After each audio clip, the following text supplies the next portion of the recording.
The voice of sharing, durian ASEAN. Good morning, welcome to Durian ASEAN. This is Grace. This is Arlene. How are you, Arlene, this morning? Oh, I'm good. I'm very good. Although I had lack of sleep last night, but actually this morning I'm quite enthusiastic with today's news actually. All right, but then today you still sound very lively, energetic, as usual. As usual. And another hottest topic that I was like really looking forward. It's not Xiaomi, interestingly. Oh, then what is it Xiaomi's- about? Xiaomi's hottest competitor. Do you know which smartphone is out? Brand new smartphone is out in the market now. Oh, you mean not Xiaomi anymore, right? It's not Xiaomi. Then Apple? Apple Oh, 6? Obviously, it is Apple. You're using Apple, isn't it? Yeah, I'm an Apple user. And you're an Apple addict as well. Sort of. Because I appreciate the products from Apple. And then they did start with a lot of renovation in this phone industry. So I got to use a lot of Apple products. So I heard that our neighbor countries, Vietnam, it's apparently the Apple's hottest market in the world. And in Vietnam, one of the world's last remaining of the communism, along with China and North Korea, has gone gaga over Apple. And one of the world's biggest symbol of the free market capitalism and the Western lifestyle. It's ironic, yes, but also it shows the importance of a brand prestige in the mind of some Asian consumers. In South Korea, do you prefer smartphone like Apple's, or do you have your own brand smartphone? Of course, the very famous one, Samsung, is one of our very famous products from South Korea. And Samsung is also famous worldwide. With Asian consumers, a lot of the market within Asia, especially Southeast Asia, is actually quite wide, and a lot of the brands are coming in, including Apple. And that is why Vietnam is one of the first choice for Apple's market. Vietnam just opened up recently, probably 20 years ago, and they have been having a number of economic reforms, and these economic reforms translate into a growing number of middle class people and people with higher purchasing power. Especially Apple is a premium brand. It's not cheap. It's not it doesn't. If you want to buy a normal smartphone, that will cost you probably less, probably around 500 ringgit if it's converted in ringgit to 700 ringgit, but a more expensive one would cost more than 1,000, and a lot of people cannot afford it unless you are part of the middle class. And also, Apple is from USA, so it will be exported to the other countries. So the price were never cheap from the beginning. But the reason a lot of people are using iPhone and Apple products are because first, that it's got the really nice features, and a lot of phone companies, for example, Xiaomi also did get ideas from Apple's products and then try to develop from that features. For example, we have a lot of applications like chat applications and also games and all other work applicable application that we can make use of. The good thing about Apple is its dominant position. For example, it is quite dominant in terms of the way it understands the demographic, culture, and distribution of the Vietnam. As you know, Vietnam populations are primarily young and they call it technophilic. Technophilic, yes. Population, which is true. A lot of Vietnamese people, the younger generations, are very into technology. They are very well informed in terms of the latest gadgets out there. Apple has a very good branding, and this translates into a very good market position for Apple compared to other brands. Although I would say Samsung is one of the biggest competitor for Apple. And actually, those people, they don't mind spending as much as 2 months' salary on an iPhone because it's got the good features, and even the features are developing even more.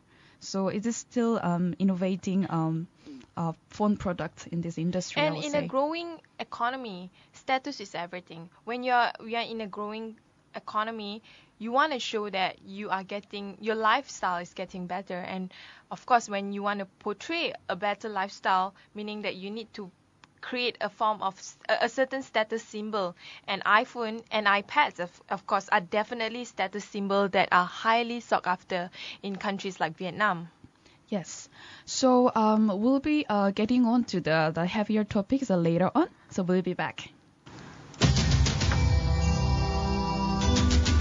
ASEAN Breakfast Call. First and foremost news from Southeast Asia. Welcome back. All right, so the first topic we'll be dealing with is about ASEAN countries and also education system.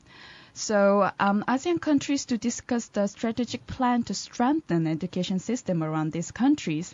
Isn't it due time already to have a stronger ASEAN strategy in terms of the education system in this region? The education system in this region are very divided.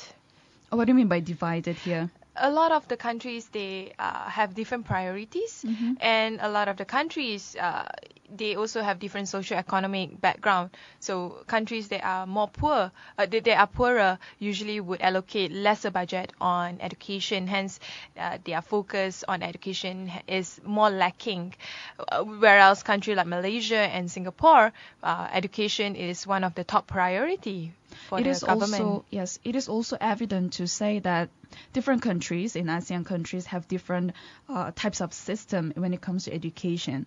For example, Korea and Japan, they are close together, but they're still the system is different. Myanmar, Vietnam, and Cambodia, they are all close together, but again, the education systems are different. Especially ASEAN is moving towards the ASEAN economic community, focusing on high skill labor. To have high skill labor, you cannot have education that are subpar. It has to be an education that is of high quality, a standard that is recognized internationally. And with Southeast Asia, only Singapore has that standard right now. Other countries, even Malaysia, are lacking.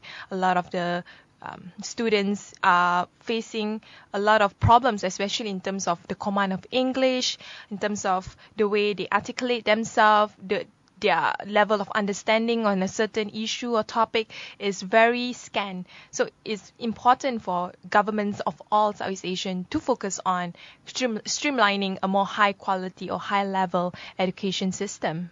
Like you said, it's about the time to have all this meeting regarding this education system. So the 8th ASEAN Education Ministers meeting, this is 8th ASED, to be attended by Malaysian Deputy Prime Minister and Education Minister Tan Sri Muhyiddin Yassin, beginning tomorrow, is to consider a more comprehensive strategic plan to strengthen the education system by giving priority to the development of human capital among member countries. Malaysia is definitely leading this, especially Malaysia is the chairman for next year's ASEAN summit. So this is definitely one of the topics that ASEAN needs to really focus on. And also 5 related meetings will be held on the sideline of the 8th ASED, namely the 3rd ASEAN plus 3 education ministers meeting, the 9th ASEAN senior officers meeting on the education, and also 5th ASEAN plus 3 senior officers meeting on education, 3rd East Asia Summit Senior Officers Meeting on Education, and the 2nd East Asia Summit Education Minister Meeting. But, the thing is, we can't help to see, but to, be on the sideline and just somehow fold our arms, thinking whether the governments of Southeast Asia do they have the political will to do so.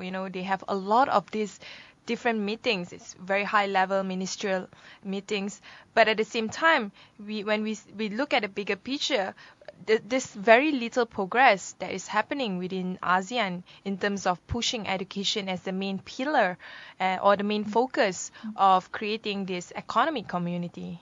Yes, so this will happen by inviting delegates from ASEAN, China, South Korea, Japan, Australia, India, New Zealand, Russia, and United States. So they will participate in these meetings. So they will provide their own expertise in terms of their country experiences. Yes, and also there will be the examples to all those countries. They are not the education system are not developed enough. They will get the examples from them as well.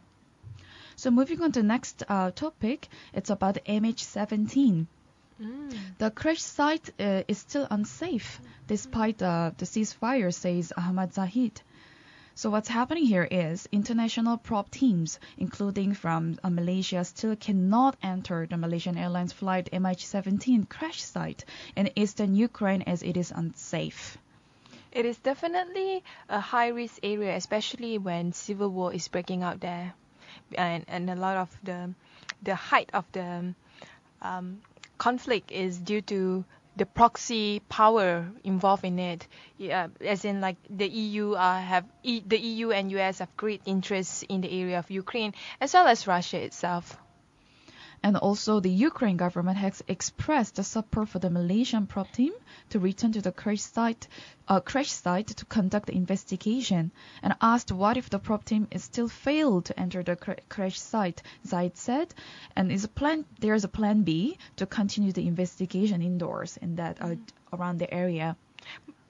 Nevertheless, there will be also collaboration with international forces, namely Netherlands and Australia, who also have quite a number of their citizens as some of the victims of MH17s, and of course they hope that the warring parties will be allowed to probe and to continue their investigation on the crash site. Yes, he also added by saying that we'll conduct analysis of evidence collected by the team earlier in Kiev, and also that's what he's added by for the further investigation in the area.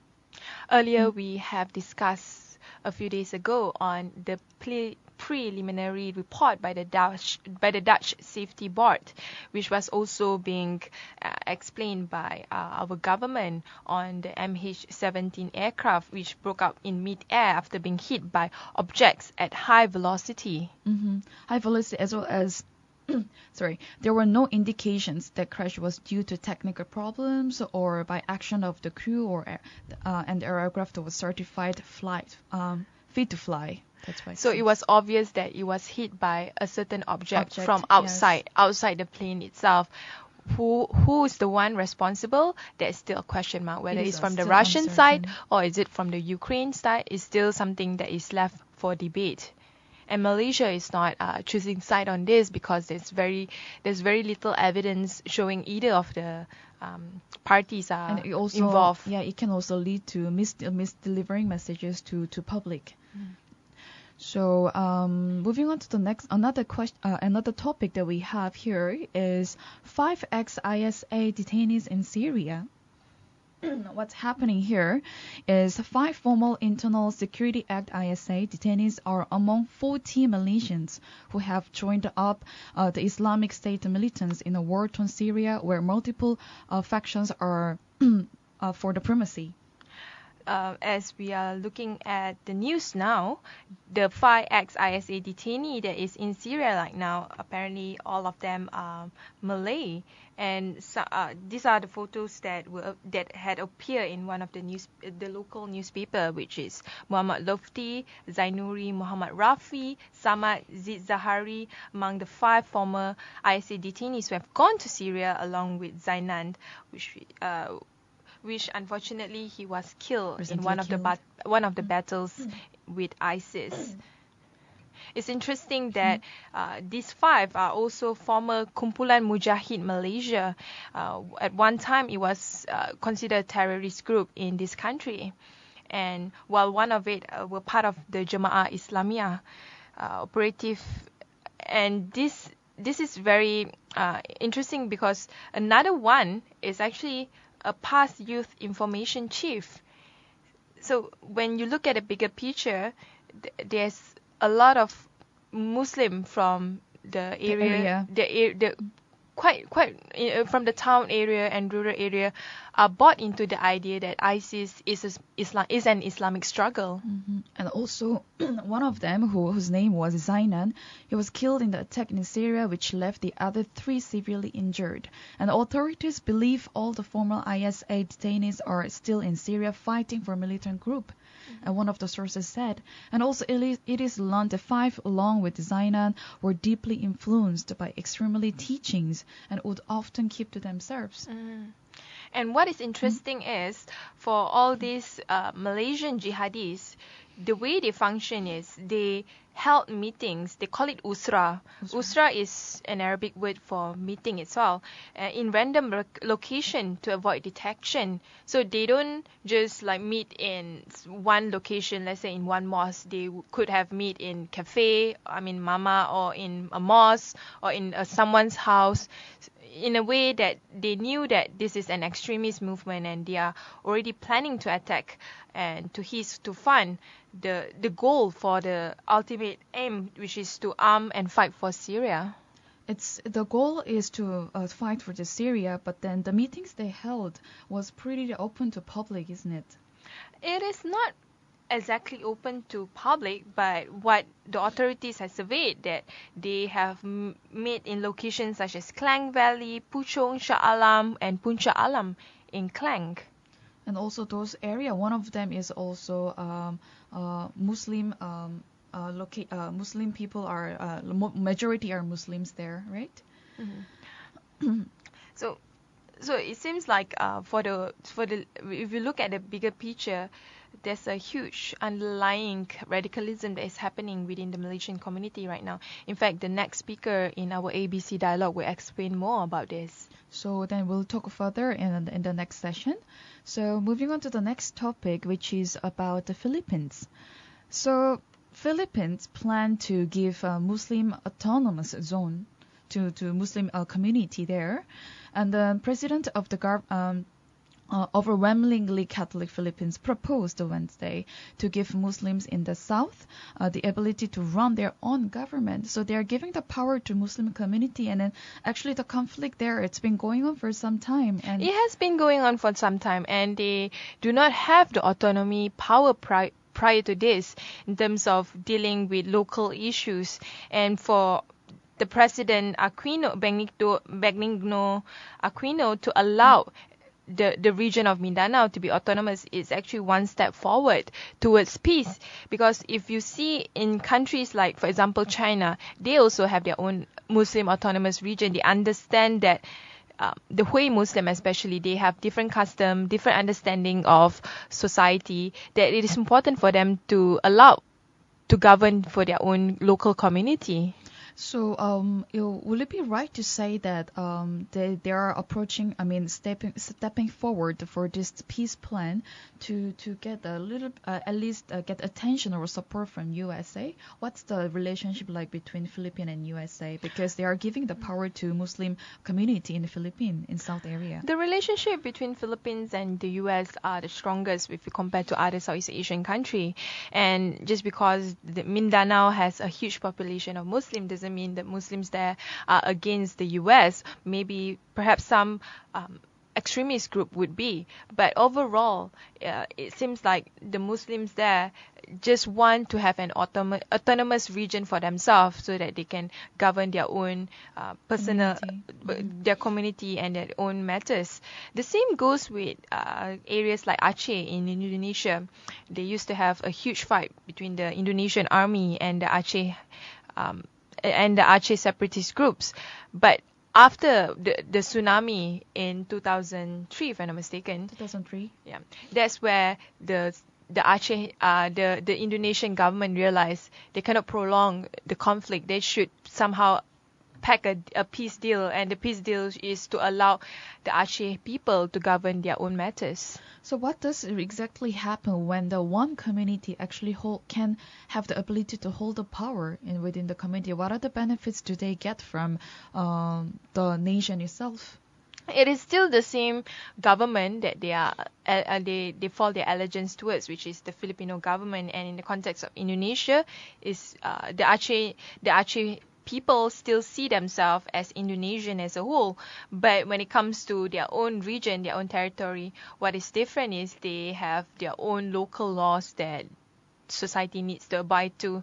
And in the case of Aceh, of course, they have their own Sharia law, their own custom, which is uniquely an Aceh territory, and Aceh government also have its own funding. It can determine its own way of leading its politics, and this is important.